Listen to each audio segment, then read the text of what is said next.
Pastor the woka se Bible atwam we de asafo ma no. Ya na de na wo de church. Me nka se Bible atwam. Me say Bible is story. Okay. Genesis say there. Enye Moses who story. Any Abraham. Okay. Exodus mu nyina Elijah, Elisha, Apostle Paul.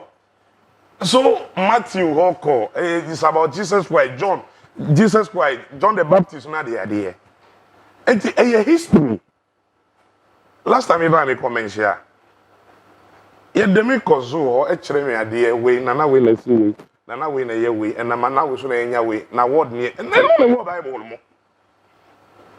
So and then me Apostle Ekatso, a dear na me ye. Ebia echena be me ne hona se Bible fu be pia. Ye betimi afa me so me story e dia ka Bible fu na be ba. Nyame wo hobo ebrapa ebe se we ye.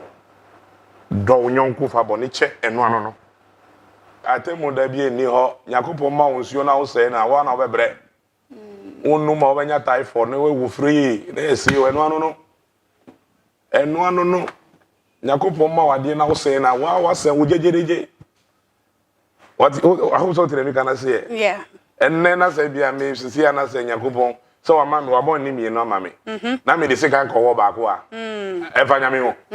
I am you. And what was it? What you say? One more Yamabi, what did you rough? No, the body, minus of one HIV, and you one of your is. Then 1 year temono. I know them one. Don't be having any idea. Iti de wo Yohane die sem mu na epo beyi na wufu ama ene ade ne nyane de enka ho forget ya atwem on say ye di nyama bi every Bible mu di say na Moses anya we Satan Moses entry light below but na yes of for ye try light below yes Yesu Kristo anji se ka Yesu anya we Yesu bai wa chef good ade bia o se jala bia no nam ahuzo de me gana say Yesu bai wan talk ada. Ba me hia ka Yesu ba wan ko TV so da ba me hia sikasa me de be ko TV so I hope so de me kana say entity sem no atwem kura yem fesi de wo ko so sia na yen ko yanim